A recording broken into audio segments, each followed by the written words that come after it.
이 1등을 한 사람들에 대한 연구를 한 기사나 책을 읽어본 적이 있는데요.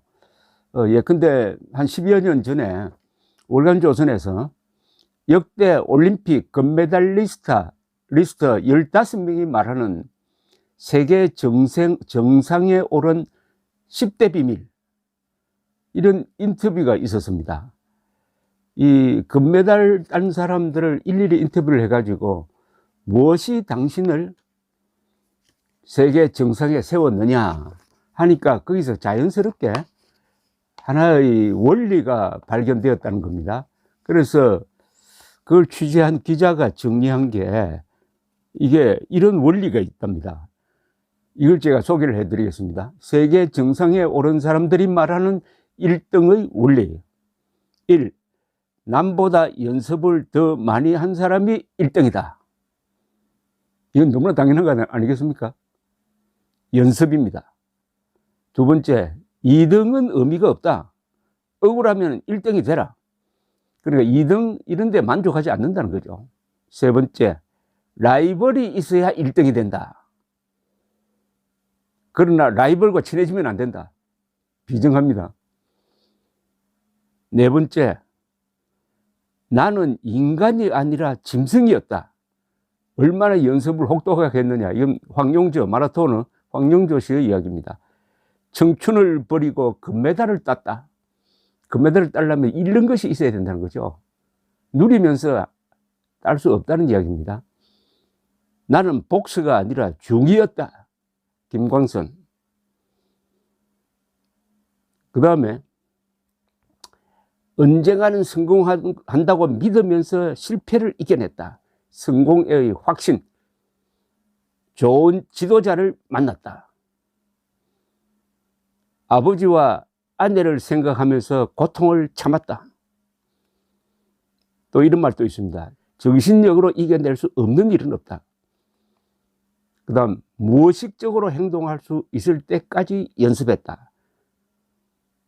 마지막으로, 그때 그 느낌으로 평생을 살 수 있다. 그때 그 느낌이란 건 뭐냐면 정상에 올랐을 때의 쾌감입니다. 정상에 올랐을 때 그 쾌감을 느끼는 순간 그 쾌감을 다시 느끼기 위해서 또 열심히 한다.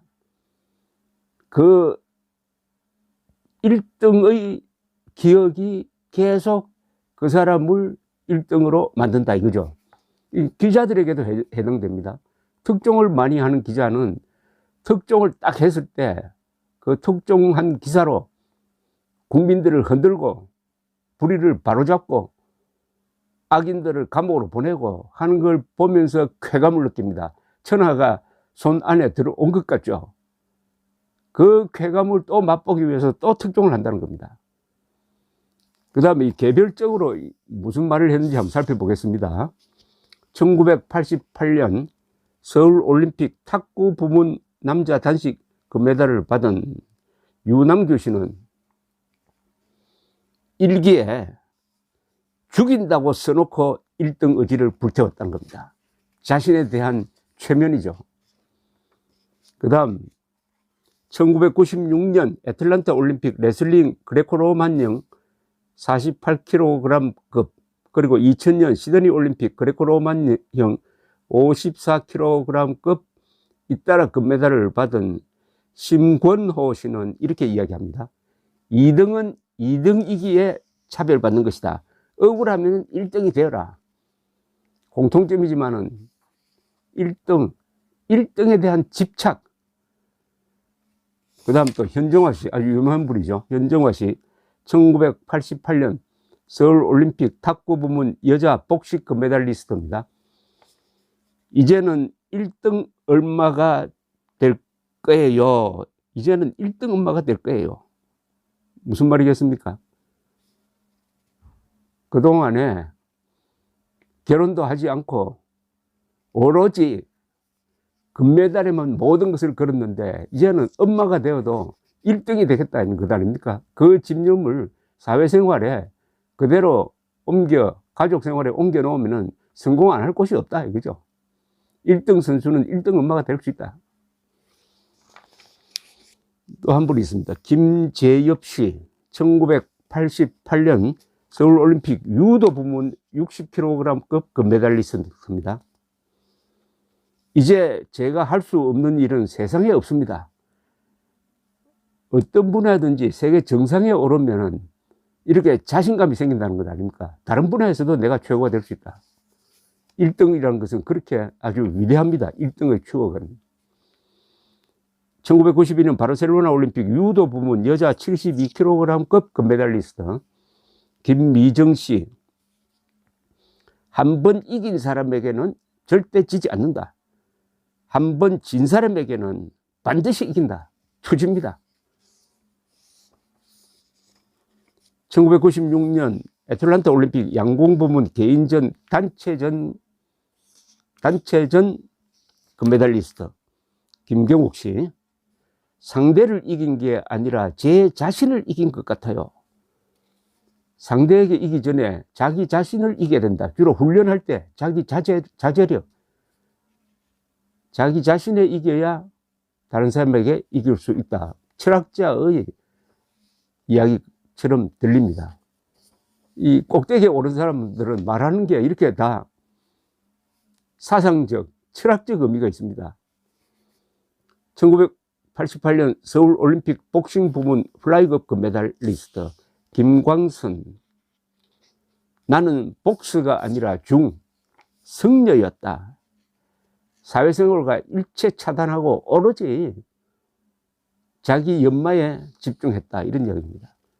김명호 씨. 2000년 시드니 올림픽 펜싱 부문 남자 블루웰의 개인전 금메달리스트. 참았다. 또 참았다. 그래도 참았다. 그래서 1등이 되었다. 점점 비슷하지 않습니까?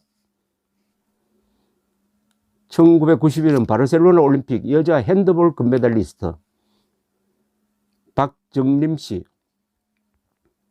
청춘을 버리고 금메달을 딴 거예요. 그러나 후회는 없어요. 반드시 정상에 오르려면은 벌써 던지는 게 있어야 됩니다. 정상에 오르려면 몸이 가벼워져야 되지 않습니까? 그러려면 명예도, 돈도, 연애하는 것도, 사교하는 것도 다 벌써 던져야 된다는 겁니다. 그렇게 정상에 올랐을 때 그 쾌감, 그것은 영원히 그런 분들의 인생을 지배하게 된다는 거죠. 그 기억이. 1994년 릴리 한메르 동계올림픽 여자 1000m, 3000m 계주 금메달. 1998년 나가노 동계올림픽 여자 1000m, 3000m 계주 금메달리스트 전리경 씨. 매일 앉았다 일어섰다를 10분에 800번씩 했습니다. 가장 단순하면서도 지겨운 행동, 지겨운 운동. 앉았다 일어섰다를 10분에 100번씩 반복했다는 겁니다. 1992년 바르셀로나 올림픽 역도 56kg급 금메달리스트 전병관 씨. 운동선수가 물도 안 마시고 9끼를 굶는다는 게 어떤 건지 아시겠습니까? 몸무게 줄이려고 했다는 거죠. 운동선수가 물도 안 마시고 9끼를 굶는다는 게 어떤 건지 아시겠습니까? 그것을 참으면서 금메달을 잡았다는 이야기입니다. 정재은 씨. 2000년 시드니 올림픽 태권도 부문 여자 55kg급 금메달리스트 장지원 씨. 2004년 아테네 올림픽 태권도 부문 여자 59kg급 금메달리스트. 라이벌과는 절대가 친구가 될 수 없다. 그러나 라이벌 때문에 1등을 할 수 있어. 좋은 라이벌이 있어야 된다. 그러나 그 사람하고 친해서는 안 된다. 친하면 어떤 생각이 들겠습니까? 바로 마음이 약해집니다. 라이벌 의식이 약해진다는 이야기죠.